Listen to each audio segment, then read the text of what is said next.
안녕하세요. 지난 시간까지 우리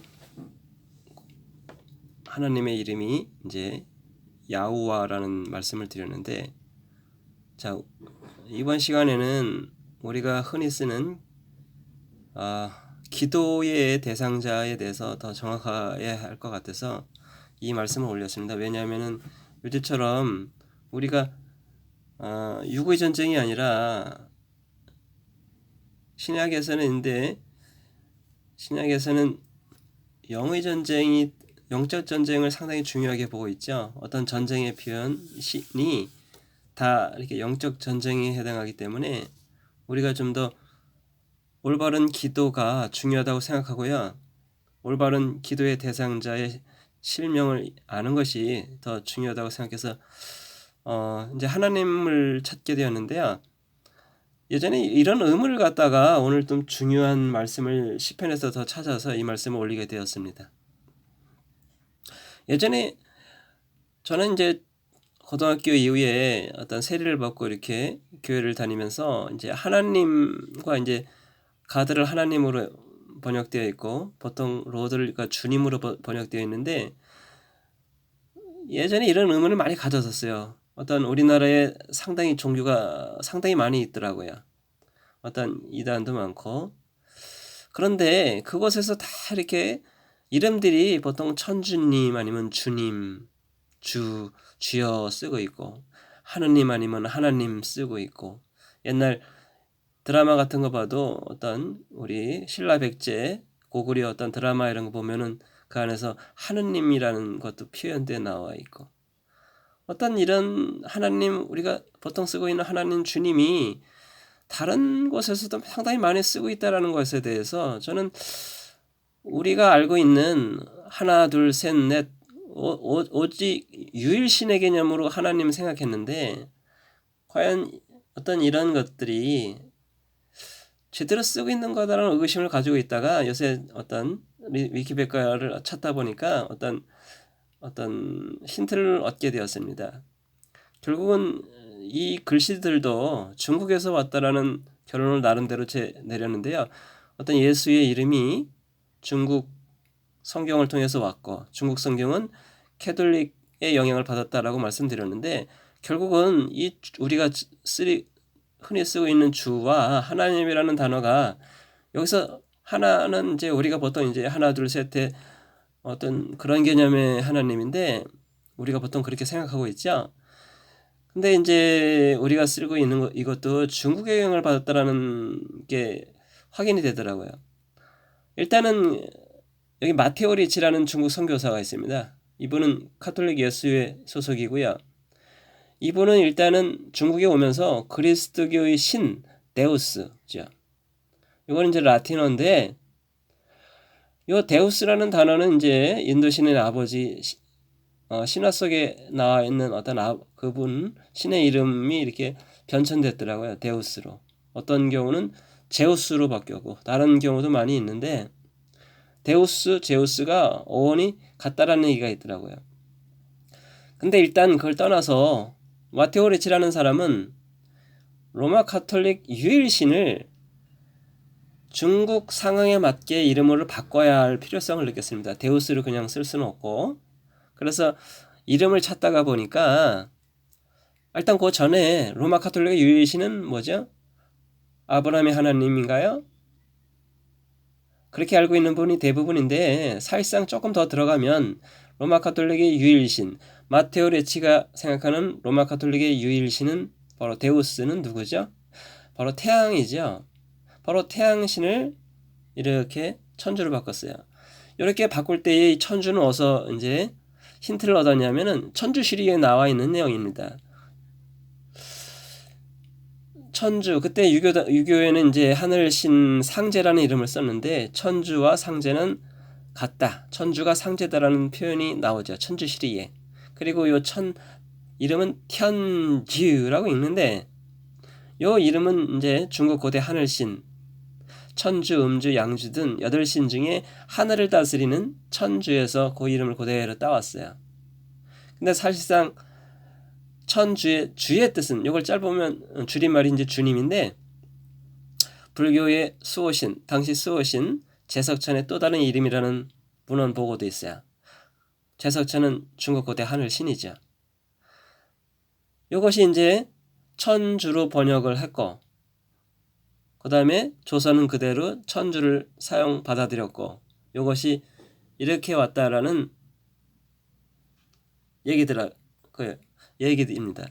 그런데 이제 보통 우리는 이제 이 주님 할 때 주님은 주인 할 때 주, 하늘의 주인이다라는 개념으로 보통은 쓰고 있다라고 생각을 하고 있는데, 사실상 여기 때 주와 이때 주와 요 하늘신의 천주일 때 주가 한자가 똑같아요. 결국은 우리는 알게 모르게 우리가 부른 주님이 이름상은, 뜻은 우리가 마음속에 주님은 하늘에 계신 창조주 하나님, 아브라함의 하나님이라는 이름을 부르고 있지만 사실상 어원은 바로 중국 고대 하늘신을 계속 어쩌면 간접적으로 부르지 않았나 싶습니다. 그래서 상당히 우리가 실제적인 기도의 대상자가 우리의 기도의 권능이 있어야 되는데 사실상 우리가 올바른 기도를 했냐라는 겁니다. 그런 의문을 갖게 됐고요. 하나님은 천주가 바로 이제 로마 가톨릭 유시 데우스가 이제 하늘의 그리스도의 하늘 신이죠. 그 다음에 유교의 상제, 이것도 하늘 신이고, 중국 고대 하늘 신의 천주도 하늘 신이고, 불교의 제서천도 하늘 신이에요. 다 하늘의 신의 개념으로 들어가 있는데 이때에 천주를 살짝 하늘님으로 바뀌었어요. 그래서 이게 둔법칙 하느님이고, 북한 쪽으로 이제 개신교가 그쪽으로 먼저 들어오면서 이게 하나님으로 바뀌었죠. 근데 우리가 보통은 이렇게 이것을 부정하고 지금 우리가 쓰는 하나님, 가드를 해석한 하나님은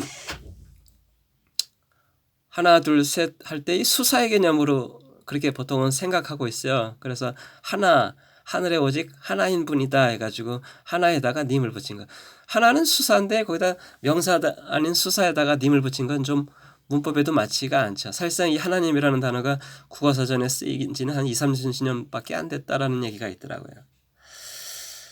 하여튼에 우리가 과연 쓰고 있는 하나님과 주님이 주여 주여 하고 하나님이여 이렇게 기도를 하는데 우리의 기도의 대상자가 어떤 우리가 좀 한번 생각해 봐야 할 일이 아닌가 싶습니다.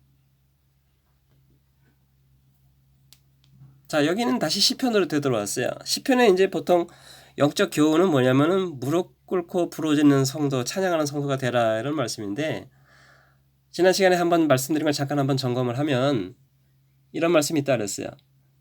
자, 요드헤이와헤이 요 글씨가 나오면 이제 유대인들은 요거 실명을 읽지 않고 요것을 잠깐 가리고 아도나이라고 읽는다 그랬어요.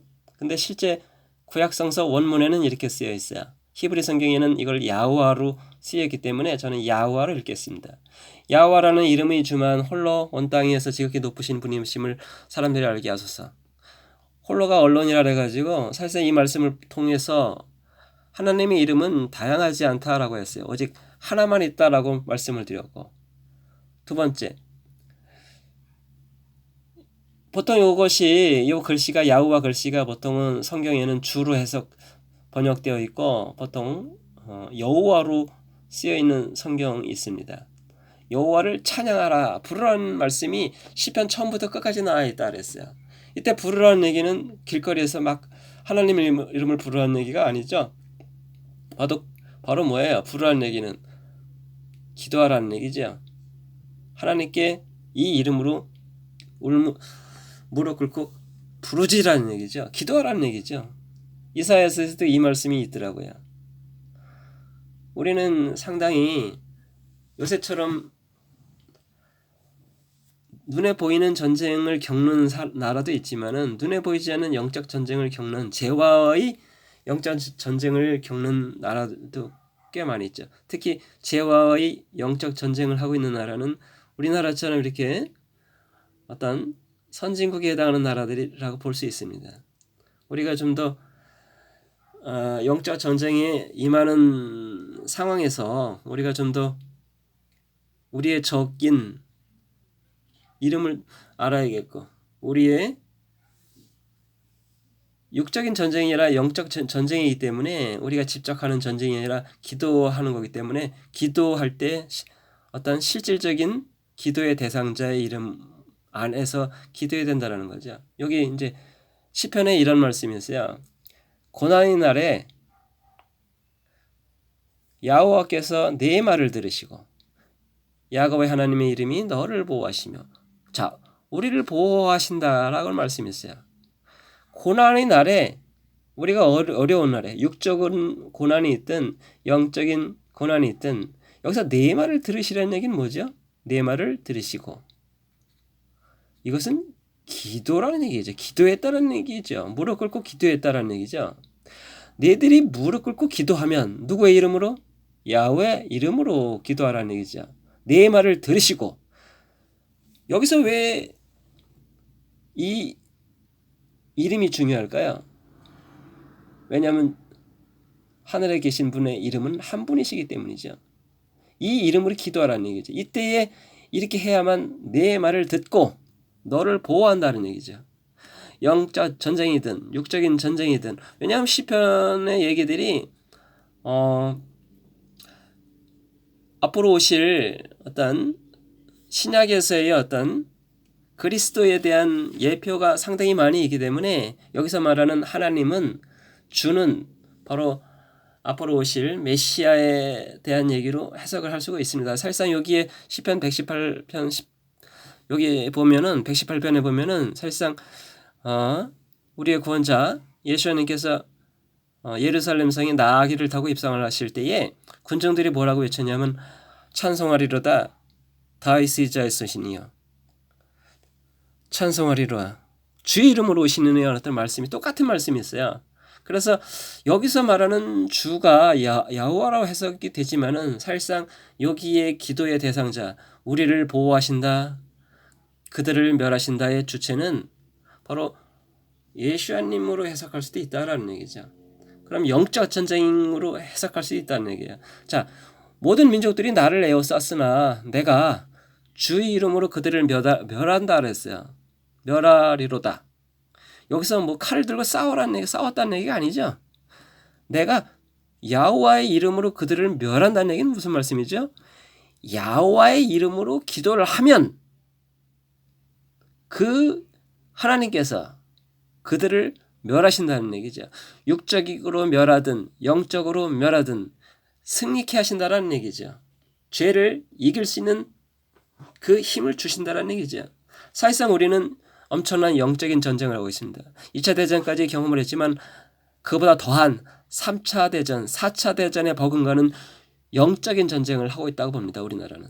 그만큼 영화로든지 매체, 문화, 다양한 정치, 경제, 사회, 문화, 어떤 다양한 쪽으로 죄들이 들어오고 있고 죄와의 싸움을 매일매일 해야 하는 피 터지는 싸움에 와 있는데, 우리는 죄를 멸하려면 하나님께서 승리하셨다고 선포하셨기 때문에 우리는 그 이름을 힘입어서 그걸 믿고 그것을 선포하면 되지요. 근데 그 기도하고 그 선포하는데 다른 이름으로 할 수가 없는 거죠. 바로 이 이름으로 해야 된다는 얘기죠. 제대로 무릎 꿇고 이분께 기도하라는 얘기죠. 그러면 멸한다라는 얘기죠. 육적인 전쟁이든 영적인 전쟁이든 승리케 한다는 얘기죠. 매일매일의 승리가 이 이름 속에서 나올 수 있다는 얘기죠. 자, 여기에는 나는 야호와니라, 나 외에 구원자가 없느니라. 여기는 바로 오직 구원자는 이분만 있다라는 얘기죠. 여기도 똑같은 얘기죠. 자, 우리의 구원자는 이분입니다. 다른 이름을 계속 부른다는 얘기는 우리가 다른 신들의 이름을 언급하지 말라라는 말씀이 있다 그랬어요. 출애굽기에서. 우리는 이 이름 위에 다른 이름을 부르는 것에 대해서 상당히 조심해야 할 것 같고요. 이스라엘 구원자인 야호와가 이같이 말하노라. 나는 처음이요 나는 마지막이라. 나 외에 다른 신이 없느니라 라고 말씀했어요. 자, 우리가 기도의 권능을 받고 기도의 파워를 얻으려면 우리의 구원자 되시고 우리의 힘이 되시는 이분의 이름에 의지해서 죄와의 싸움을 이겨야 된다는 거죠. 우리 매일매일 엄청난 영적 전쟁을 하고 있습니다. 여러분도 저도 마찬가지지만은 매일매일의 싸움에서 이기려면 올바른 기도의 대상자, 그 이름을 알고 그분께 매달려야 하지 않나 싶습니다. 우리가 아무렇게나 간단하게 어떤 주여 하나님이여 예수님의 이름으로 기도합니다. 예전에 그렇게 많이 했어요. 자, 이 말씀을 빌어서 야호와님께 기도하고 그 예수님의 이름으로 기도합니다. 어떤 이러한 실제적인 이름을 써야만 우리는 그 권능을 힘입어서 죄와의 싸움을 이기고 영적 승리할 수 있다라고 봅니다. 예, 여러분도 기도 많이 하시고 올바른 진리를 스스로 알 수 있도록 성령께 의지하시는 여러분이 됐으면 참 감사하겠습니다. 네, 감사합니다.